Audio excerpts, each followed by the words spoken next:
This is Local 3 in your town. Welcome to another 30-minute edition of 3 in Your Town, where we celebrate the people, places, and things that make this area so unique and so wonderful. It is February. It is Black History Month. So for the next half hour, we're going to be sharing some of the best stories that we were able to bring to you over the past couple of years, honoring and highlighting the African Americans that helped shape this area into what it is today. Right now, we're standing on the corner of Lindsay and MLK, and for those of you who don't know, who might have passed this sign and never really given it a lot of thought, this is the site of the Martin Hotel. And for a while, not only was it the biggest African American hotel in the city of Chattanooga, it was also the biggest African American hotel in the entire South. Check out this sign. I mean, you're talking about the who's who stayed here. We're talking about Fats Domino. We're talking about Nat King Cole, the Platters, Willie Mae, Satchel Paige, the Harlem Globetrotters. This was it. This was the place to be. But after 61 years, the hotel began to show its age, and it was officially closed in 1985, and after failed attempts to keep it going as a historic landmark, it was torn down just a few short years later. All right, let's get into some of the stories this week. This first one is truly remarkable. We worked with the Chickamauga Battlefield, the National Park Service there, and some of the historians to learn about the first recorded Underground Railroad story in all of Hamilton County. It truly is a remarkable story. In 1819, the Cherokee and the United States agreed to a treaty that ceded the land north of the Tennessee River. As part of this, Hamilton County was established, and white landowners began to acquire property along Moccasin Bend. A number of them were slaveholders, including James Smith, who enslaved about a dozen people on his farm along the northern neck of Moccasin Bend. Now that started right here at the Archaeological District, stretching all the way up to Baylor School. One of the people James Smith enslaved was Jacob Cummings. Cummings primarily worked at Smith's lower farm on Moccasin Bend, and his work occasionally took him into Chattanooga. In his trips into Chattanooga, running errands for James Smith, he had met a grocery store owner named only as Mr. Leonard. And it's this Mr. Leonard who tells Jacob Cummings, hey, listen, there's this world north of here. Here's a map. Here's how to follow a North Star. Jacob now had the information he needed to make his escape from slavery. He would soon find the last bit of motivation he needed to put it to use. Jacob Cummings' mother is beaten by James Smith, 200 lashes for allowing a cat to steal some fish that James Smith had caught. And so that gives us a little bit of a glimpse in just sort of the harsh realities of the institution of slavery. I mean, you've got this a woman who is being whipped 200 times for letting a cat steal a fish. I mean, seems so innocuous, but that's sort of the moment. Once his mother gets beaten, he makes up his mind that he's going to make his escape. On July 29th, 1839, at the age of 23, Jacob Cummings took an old Indian canoe and pushed it off from the shores of Moccasin Bend near Brown's Ferry and crossed to Williams Island in the Tennessee River. 180 years later, the National Park Service, in conjunction with Outdoor Chattanooga, is taking a group along the same route as Jacob Cummings to learn more about this remarkable man. After being on the island for a couple of days, he got word from some poor farmers that were living on Williams Island. He got word from them that there was a search party coming out to look for him on the island. He describes taking his pants and his shirt, sort of inflating them like a balloon, and swimming from Williams Island about a half mile to the base of Walden's Ridge. Cummings spent the next year making his way to the Ohio River. At numerous points, he actually gets arrested, he gets caught, he gets busted out of jail. He's engaging with this sort of very loose at this point network of people engaging with what they're going to later kind of famously call the Underground Railroad. He eventually made it to Canada, where he became an active agent on the Underground Railroad, the same network that he had navigated out of slavery on Moccasin Bend. The journey that Jacob Cummings took here in Chattanooga is just one small part of his experience. While it only lasted a couple of days here, his determination, his legacy should be remembered forever. Under the laws of the United States of America prior to the passage of the 13th Amendment, he was not a person. He was property. And he took action into his own hands and said, I'm going to go somewhere else and I'm going to be a person. And he turned around then and helped others make that same choice. And so, at risk of sounding kind of cheesy, if I could one day be half the person that Jacob Cummings was, I'll consider it a life well lived. This next story, talk about the names. Earlier we were talking about the who's who as they stayed here in Chattanooga. Up the road, Interstate 24 on top of Mount Eagle, Highlander Folk Schools. You're talking about names here. You're talking King, Abernathy, Parks, an unbelievable bit of history in our own backyard. Highlander Folk School in Grundy County was established in 1932 by Tennessean Miles Horton to educate the poor and offer courses in organized labor. What Miles Horton attempted to do when he started Highlander was to educate those people and give them a voice in what he considered their role in American democracy, because they were being left behind. By 1952, Highlander's board of directors decided to address the issues of segregation and civil rights, attracting names like King, Abernathy, and Parks. I mean, it is a who's who of what becomes the civil rights movement in the 1960s. You know, Rosa Parks is here about 4 months before the Montgomery bus boycott, and she's learning about nonviolence. So people think, well, they think this is a little seamstress that you know, just happened to not give up her seat on the bus. No, it was planned, and some of that planning took place here. And of course, when Rosa Parks was asked years later the role of Highlander and how it affected her, and she said Highlander was everything. The conversations at Highlander sparked new ideas about social justice. Laborers that came here to Highlander around 1944, 1945, and they brought this song with them.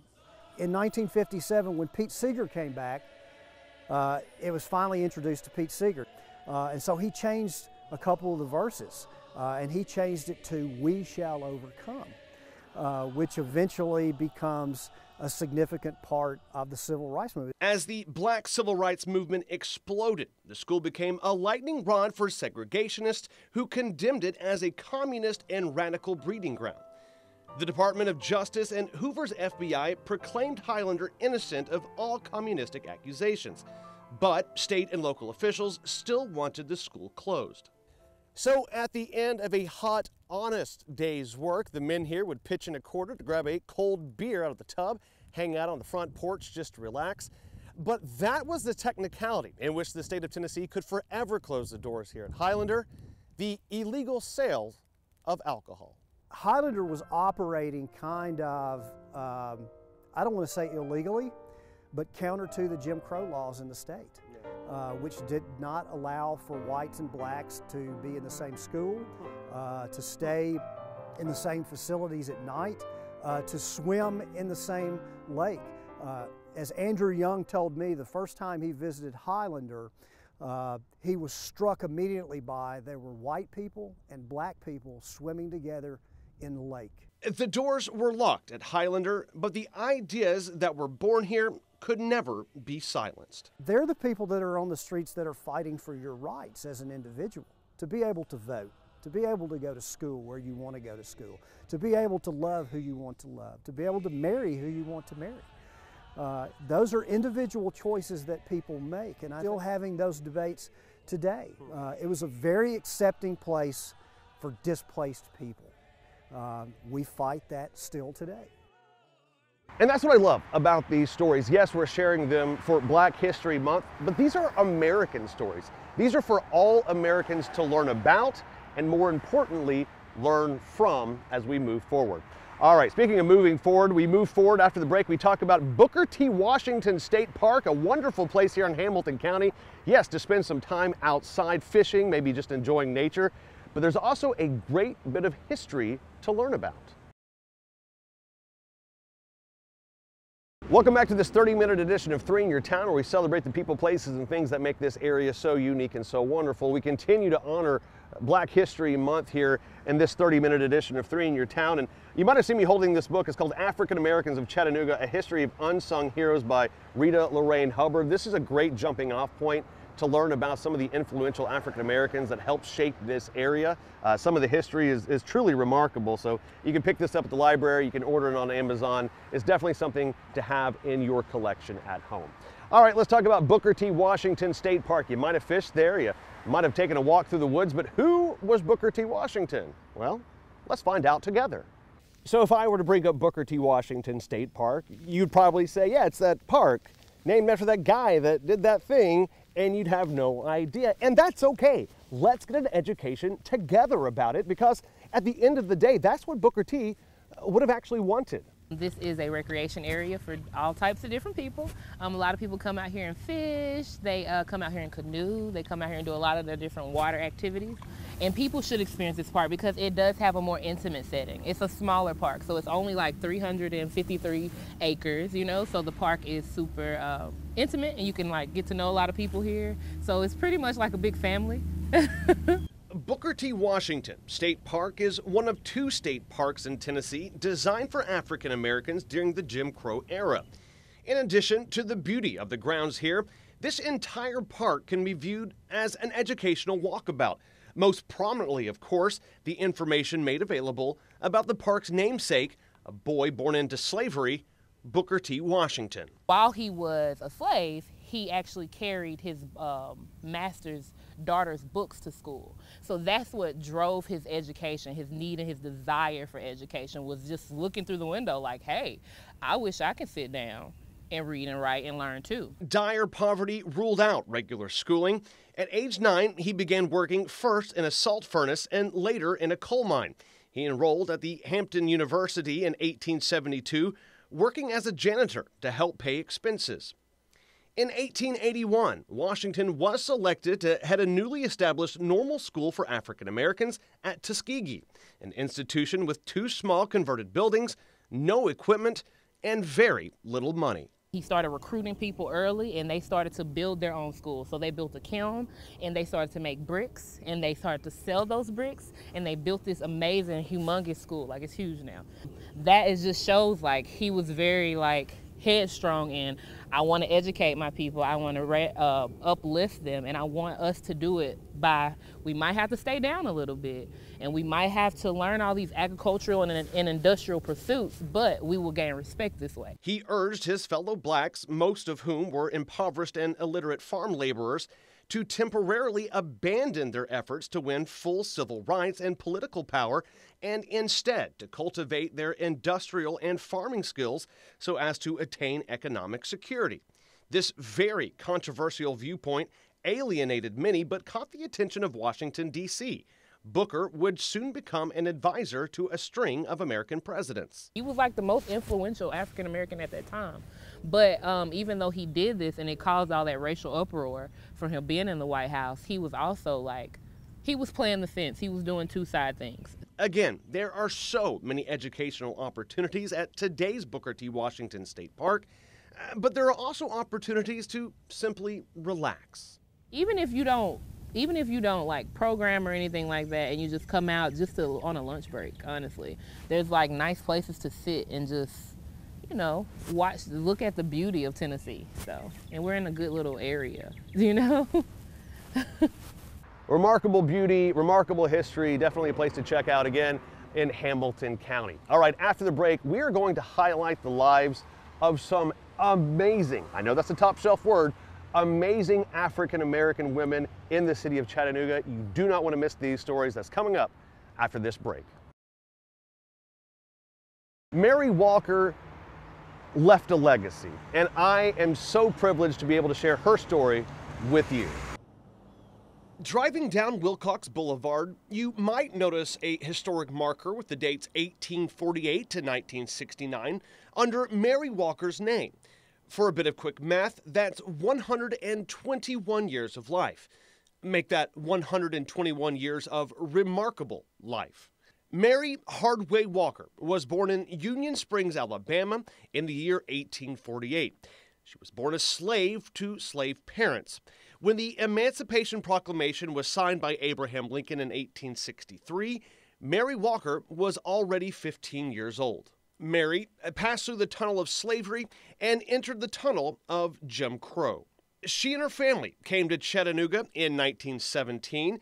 She spent over a century facing discrimination, injustices, and hardships, a time where literacy and education were not common, but the words whites only were understood by all. Later, a woman named Helen Kelly, a volunteer teacher for the Chattanooga area literacy movement, decided to organize a class for the residents of Poss Homes high-rise apartments for the elderly on Market Street. The students who volunteered numbered 26, of whom 19 stayed and graduated from illiteracy to literacy. The spotlight of the class, though, was Mary Walker. She learned to read, write, add, and subtract at the age of 117, after she attended a 1-hour class 2 nights a week for more than a year. Her age, determination, and attitude earned her the greatest recognition given to any poor person, black or white, in the city of Chattanooga, and perhaps the nation. She twice received Chattanooga's Ambassador of Goodwill Award and was declared the oldest student in the nation by the U.S. Department of Health, Education, and Welfare. Dignitaries from across the country and even Canada came out to celebrate Mary and her achievements, offering accolades, airplane rides, and even renaming the high rise in which she lived after her. Mary Walker spent her last 5 years on this earth in room 313 behind me. An absolutely amazing life for certain, born into slavery, surviving Reconstruction and the Jim Crow years, an ever-enduring example of love, forgiveness, and determination. Mary Walker, a life well lived. An absolutely amazing woman and an amazing story. Another amazing woman of color here in the city of Chattanooga, Emma Wheeler. Her impact has been felt for decades after her passing. Let's check out this story together. Emma Howard Wheeler graduated medical college in 1905. The week of her commencement, she married John Wheeler, who was also a physician. The newlyweds moved to Chattanooga, where for the next 10 years they would practice medicine in an impoverished, segregated black community in the city. African Americans who required medical care were hospitalized in the basements of existing majority hospitals in Chattanooga. So, Emma purchased 2 lots on the corner of East 8th and Douglas Streets, and using her own money, erected a 3-story brick hospital. Dedicated on July 30th, 1915, Walden Hospital became the first hospital in Chattanooga to be owned, operated, and staffed by African Americans and dedicated to their treatment. The 30-bed hospital consisted of 3 departments: surgical, maternity, and nursery. The hospital proved so successful that the construction debt was paid off in less than 3 years. After nearly 4 decades of dedicated service to the community, Walden Hospital officially closed its doors on June 30th, 1952. Wheeler, now in poor health, continued her practice. Since then, the Walden Hospital has been turned into apartments near UTC's campus. Wheeler, a true pioneer physician, died in 1957. In 1962, the Chattanooga City Commission voted to name the Housing Authority's newest residential project the Emma Wheeler Homes. In 1990, the Chattanooga African American Museum, in conjunction with the Tennessee Historical Commission, placed a state historical marker at the site of Walden Hospital to honor Dr. Wheeler and the hospital. Truly remarkable, those 2 women. And hey, just want to let you know, we have these stories and many, many more on Facebook at John Martin 3. Just search that, type it in, Google it. You'll be able to find these stories and share them with other people, because they are stories about people worthy of being shared. All right, after the break is usually when we head to the kitchen with Claire, but you know, in honor of Black History Month, we are going to go to a black-owned business just around the corner from here. If you haven't been to Lil Mama's, oh, you should.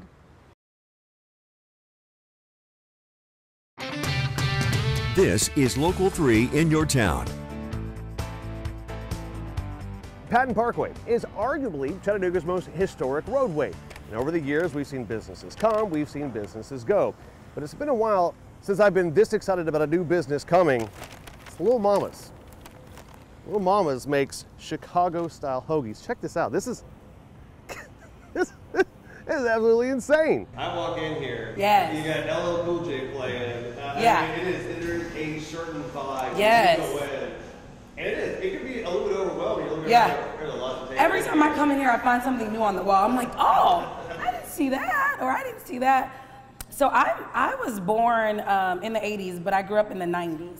And so, of course, I feel like that was the best time for like music and everything. So when you come in, it's like, it's like just nostalgic. It's like, dang, I remember when, or like I remember who I liked at that time when that song was playing. I remember, if you can see, there's a payphone right there. And my husband was like, where are you gonna find an old payphone? I'm like, we gotta get a payphone. And so I looked up and down eBay, everywhere on the internet, and I found an old payphone because it took me back to when I used to love Saved by the Bell. That was like my favorite show growing up. And so I wanted to make sure we had a payphone that was like in the Max. Oh yeah, we gotta talk about the food. The food. You can come in here and take pictures, but the food's got, I mean. I really wanted to create a product that people just really enjoyed, like with a lot of flavor, but I also wanted to keep it authentic to Chicago. There are people that are from Chicago here, so I wanted them to feel like they got a piece of home and to know that it's legit. But then I also wanted to give Chattanooga just something different that was just full of flavor.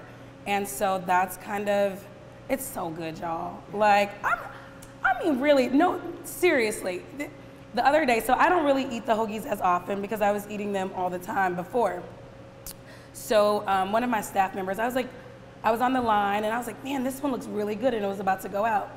He's like, you keep saying that, I'm gonna make you one. So I'm like, okay.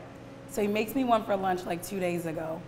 And I was like, this is so good. Like, it was so, I mean, I enjoyed every bit of it as if I wasn't the one that like created it. And it really just is like a vibe. You know what I mean? Like, you just come in and you feel good. Like, it just makes you happy.